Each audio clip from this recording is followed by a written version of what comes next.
This YouTube channel does not promote any violent, harmful, or illegal activities. All content provided by this channel is meant for an educational purpose only.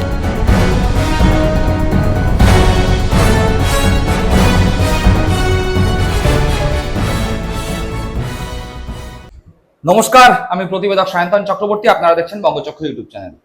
ইতিমধ্যে সবথেকে গুরুত্বপূর্ণ এই মুহূর্তে যা খবর, সন্দেহের মুখে হঠাৎ করে ভালো তৃণমূল হয়ে যাওয়া ববি, জাভেদ খান, মদনরা। কেন এই প্রশ্ন উঠছে, বিস্তারিত আলোচনা হবে এই পর্বে। পাশাপাশি আপনারা ইতিমধ্যেই দেখতে পেয়েছেন যে 21শে জুলাইকে কেন্দ্র করে নজিরবিহীন সভা হয়েছে এইবার পশ্চিমবঙ্গের বুকে। কংগ্রেস সভা করেছে শহীদ মিনারের ময়দানে। ভালো তৃণমূল অর্থাৎ ঋতব্রতপন্থী তৃণমূল একদম নবান্নের 14 তলায় শুভেন্দু অধিকারীর সঙ্গে আলোচনা করে সভাস্থল ঠিক করে অনুমতি নিয়ে একেবারে জামাই আদরে 21শে জুলাই পালন করেছে ঋতব্রতপন্থী তৃণমূল কংগ্রেস। সেখানে ঋতব্রতপন্থী তৃণমূল কংগ্রেসের কারা কারা উপস্থিত ছিল, অর্থাৎ বিরাট বড় মঞ্চ হয়েছে। বহুদিন আগেই তারা অনুমতি পেয়েছে, ফলে তাদের মঞ্চের আকার, আয়তন, প্যান্ডেলের সামনে চেয়ার, বেশ ভালো ব্যবস্থা। কিন্তু তারপরেও দেখা গেছে চেয়ার ফাঁকা। মঞ্চে তাবর নেতারা, অনুব্রত মণ্ডল থেকে শুরু করে ববি হাকিম, মদন মিত্র থেকে শুরু করে জাভেদ আহমেদ খান, চন্দ্রিমা ভট্টাচার্য, সন্দীপন সাহা, আখরুজ্জামান থেকে শুরু করে এদের নেতা ঋতব্রত ব্যানার্জি, অরূপ রায়, যিনি এই মুহূর্তেই ভালো তৃণমূলের চেয়ারপারসন হয়েছেন, তিনিও ছিলেন মঞ্চ আলো করে। পাশাপাশি দেখা গেছে আরো এদিক ওদিক থেকে ছুটকো ছাটকা যারা হঠাৎ করে ভালো তৃণমূল হয়েছেন, যাদের হঠাৎ করে বিবেক উদয় হয়েছে, তারাও মঞ্চে ছিলেন। কিন্তু মঞ্চে বিরাট নেতাদের সমাগম থাকলেও, সভা মঞ্চ পুরো ভোরের গেলেও মঞ্চের সামনে মাছি মারার মতো অবস্থা। এত জামাই আদর, এত সুন্দর ব্যবস্থাপনা, পুলিশি প্রহরা, বিজেপি পরিচালিত যে শুভেন্দু অধিকারীর মুখ্যমন্ত্রীত্বে পশ্চিমবঙ্গ সরকার চলছে, তার পক্ষ থেকে অনুমতি, সমস্ত কিছু পাওয়ার পরেও ফ্লপ হয়ে গেল ঋতব্রত বন্দ্যোপাধ্যায়ের সভা।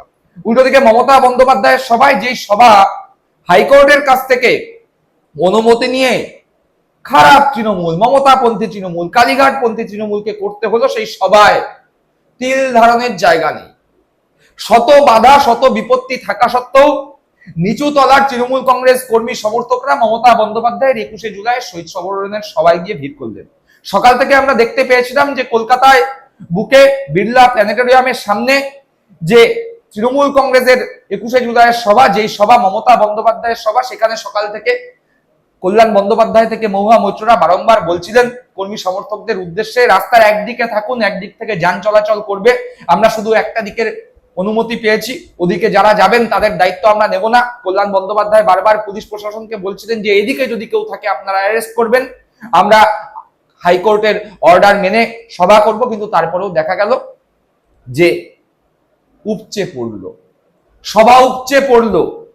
2500-এর অনুমতি থাকা সত্ত্বেও তৃণমূল কংগ্রেস, মমতাপন্থী তৃণমূল কংগ্রেসের সভায় শুধুমাত্র 21শে জুলাইয়ের আবেগের টানে, মমতা বন্দ্যোপাধ্যায়ের টানে লাখের কাছাকাছি লোক উপস্থিত হলো। আর এটা দেখেই বড্ড গাত্রদাহ ঋতব্রতপন্থী তৃণমূল কংগ্রেসের।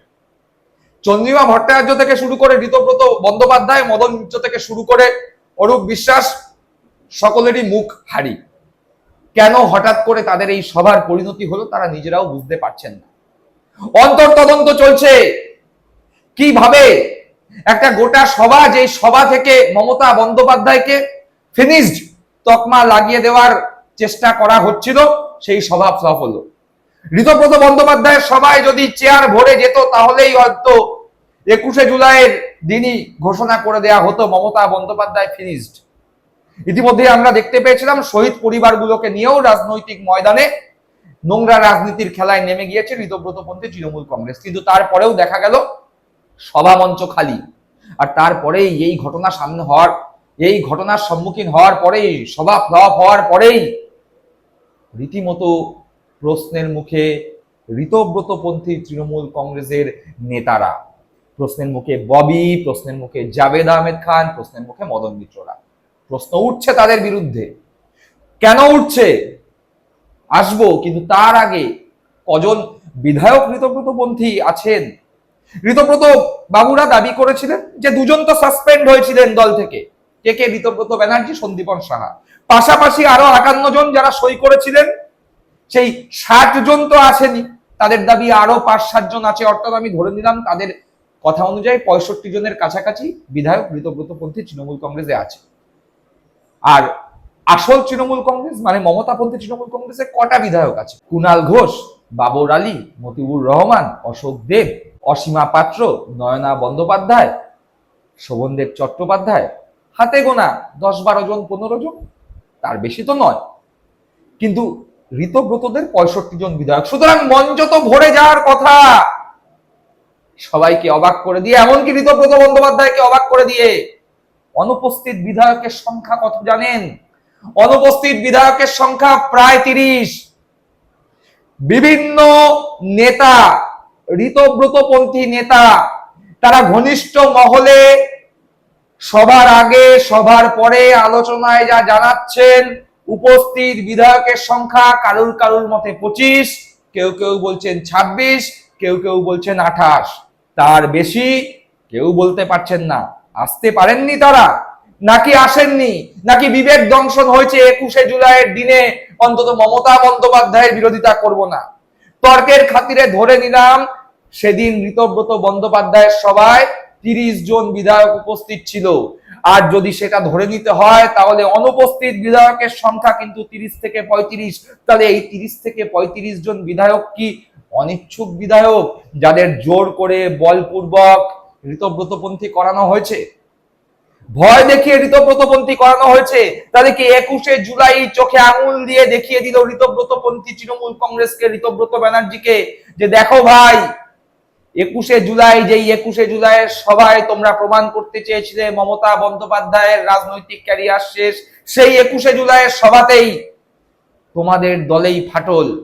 আর এই ফাটলের প্রসঙ্গ আসার সঙ্গে সঙ্গে এই প্রশ্ন উঠে গিয়েছে, কেন সভা মঞ্চে তাবর তাবর নেতাদের ভিড় থাকলেও সবার সামনে যেই চেয়ার, সেই চেয়ার ফাঁকা রইল? আর এখানে এই প্রশ্নের মুখে ববি হাকিম থেকে শুরু করে জাভেদ আহমেদ খান, মদন মিত্ররা।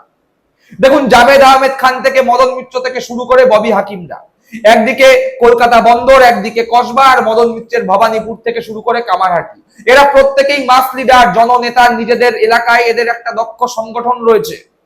নিজের এলাকার বিভিন্ন ক্লাবের থেকে শুরু করে বিভিন্ন পাড়া, বিভিন্ন বুথ, বিভিন্ন ওয়ার্ডে এদের ডাকে হাজার হাজার কর্মী সমর্থক জড়ো হয়ে যেত।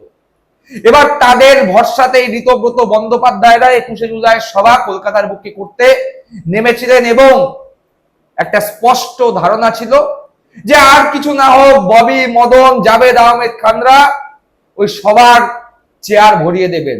কিন্তু বাস্তবে দেখা গেল চেয়ার ভরলো না।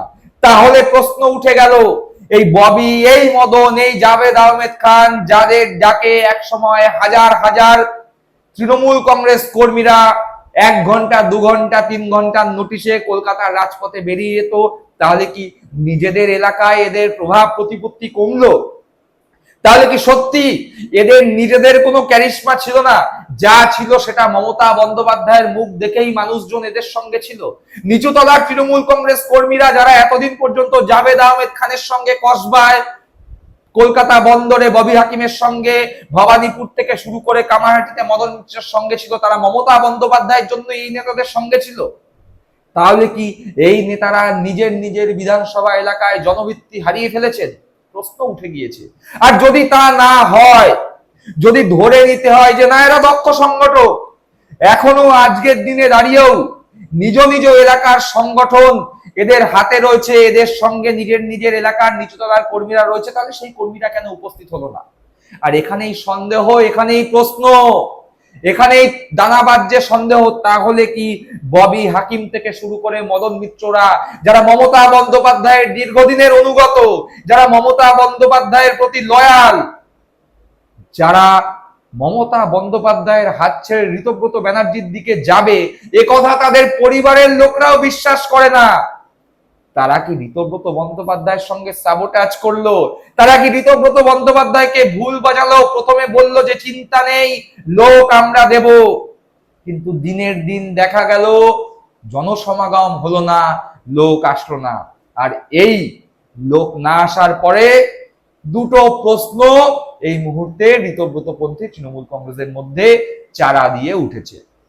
এক, যে কথা বললাম, ববি হাকিম থেকে শুরু করে মদন মিত্র, জাভেদ আহমেদ খান, যারা নিজের এলাকার দক্ষ সংগঠক, তারা নিজের এলাকার জনভিত্তি হারাচ্ছে, নিজের এলাকার নিচুতলার কর্মী সমর্থকরা তাদের হাত ছাড়ছে।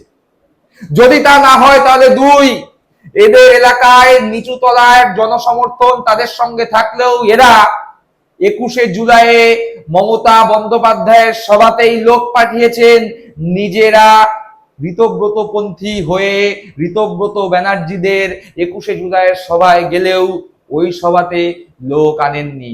তাহলে কি এটা ঋতব্রত বন্দ্যোপাধ্যায়কে প্যাচে ফেলারই একটা কৌশল?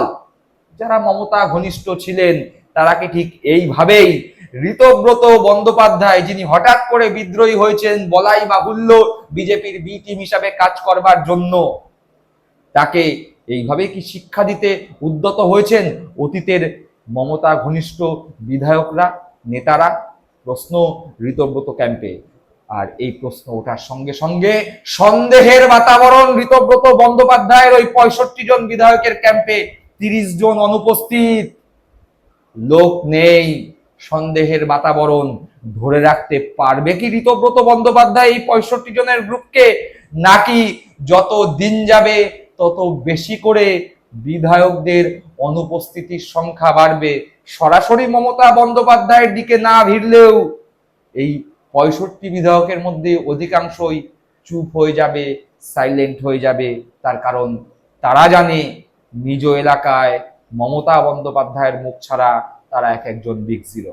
দর্শক বন্ধুরা, আপনারা কি মনে করছেন? অবশ্যই কমেন্ট বক্সে কমেন্ট করে জানাবেন। সকলে ভালো থাকবেন, সুস্থ থাকবেন। জয় হিন্দ, বন্দে মাতরম।